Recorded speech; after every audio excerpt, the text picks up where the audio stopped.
India एक तरफ दुनिया की सबसे फास्ट ग्रोइंग इकोनॉमीज में से एक है, दूसरी तरफ यहाँ गरीबी का गैप और ज्यादा बढ़ता जा रहा है। टॉप 1% लोगों के हाथ में देश की आधी से ज्यादा वेल्थ है और मिडिल क्लास और लोअर इनकम ग्रुप स्ट्रगल कर रहे हैं। क्या ये ग्रोथ सिर्फ रिच क्लास तक लिमिट है?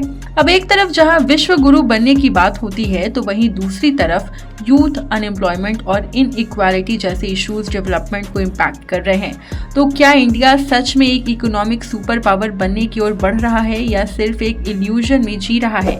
समझेंगे आज के इस वीडियो में।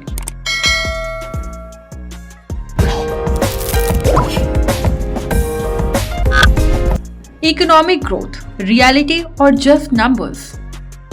इंडिया का जीडीपी 3.7 ट्रिलियन डॉलर्स तक पहुंच गया है और आईएमएफ प्रेडिक्ट कर रहा है कि साल 2027 तक इंडिया, जापान और जर्मनी को पीछे छोड़कर दुनिया की थर्ड लार्जेस्ट इकोनॉमी बन सकता है।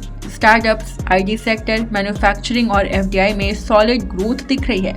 गवर्नमेंट इंफ्रास्ट्रक्चर प्रोजेक्ट्स पर अग्रेसिवली काम कर रही है। एक्सप्रेसवेज, बुलेट ट्रेन्स और स्मार्ट सिटीज जैसे बड़े प्रोजेक्ट्स बन रहे हैं, लेकिन असल ग्राउंड रियलिटी कुछ और कह रही है। जीडीपी बड़ा है, लेकिन हर आम इंसान की जेब में पैसा कितना है? एक तरफ बिलियनियर्स की प्रॉपर्टी रिकॉर्ड लेवल तक पहुंच रही है और दूसरी तरफ 80 करोड़ लोग अभी भी फ्री राशन स्कीम पर डिपेंडेंट है। ये इकोनॉमिक ग्रोथ हो रही है, लेकिन सबके लिए बराबर नहीं है। क्या ये सच में प्रोग्रेस है? Rich versus poor, the truth of inequality.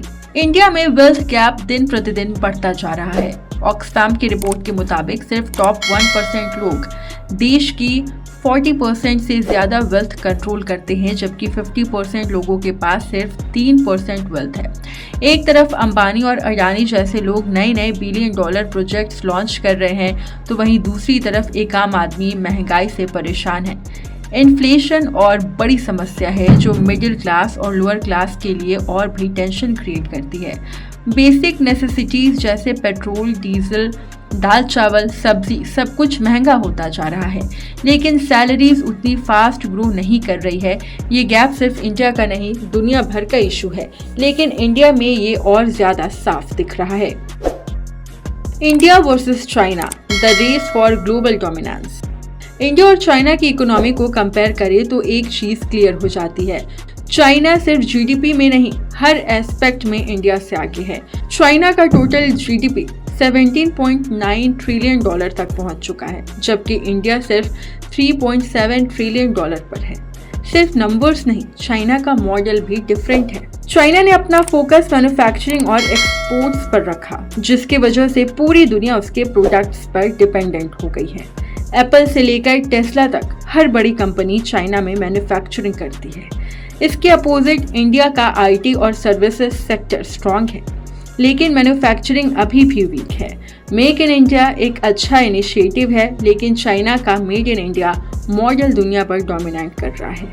Technology और R&D भी चाइना का स्ट्रॉन्ग पॉइंट है। चाइना अपनी जीडीपी का 2.4% रिसर्च और इनोवेशन में इन्वेस्ट करता है, जबकि इंडिया सिर्फ 0.7%। इस वजह से AI, सेमीकंडक्टर्स, रोबोटिक्स और फार्मास्यूटिकल्स में चाइना हमसे माइल्स अहेड है।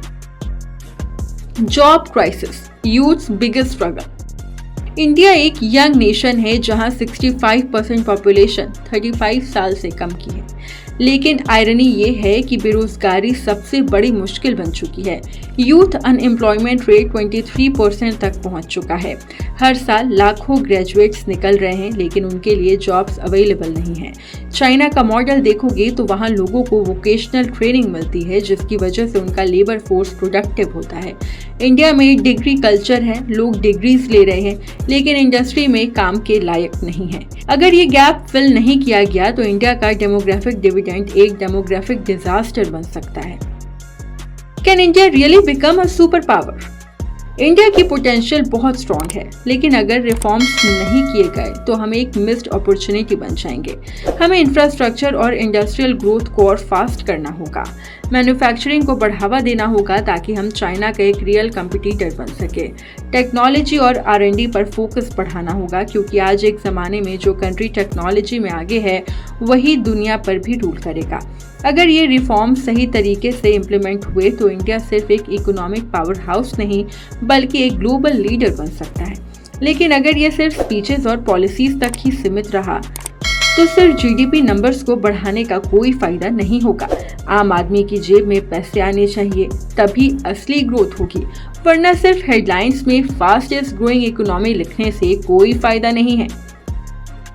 इंडिया का इकोनॉमिक ग्रोथ काफी इंप्रेसिव है, लेकिन इनइक्वालिटी, जॉब क्राइसिस और इंफ्रास्ट्रक्चर गैप इस ग्रोथ को अंडरमाइन कर रहे हैं। अगर सही पॉलिसीज आई और एग्जीक्यूशन स्ट्रॉन्ग रहा तो इंडिया ग्लोबल सुपर पावर बन सकता है। लेकिन अगर सिर्फ अमीर लोग और अमीर होते रहे और गरीब स्ट्रगल करते रहे तो ये ग्रोथ सिर्फ एक इल्यूजन बनकर रह जाएगी। अब इस पर आपका ओपिनियन क्या है, हमें कमेंट में ज़रूर बताएं। और बाकी वीडियो अगर इन्फॉर्मेटिव लगी हो तो लाइक, शेयर, सब्सक्राइब करना ना भूलें। Thanks for watching.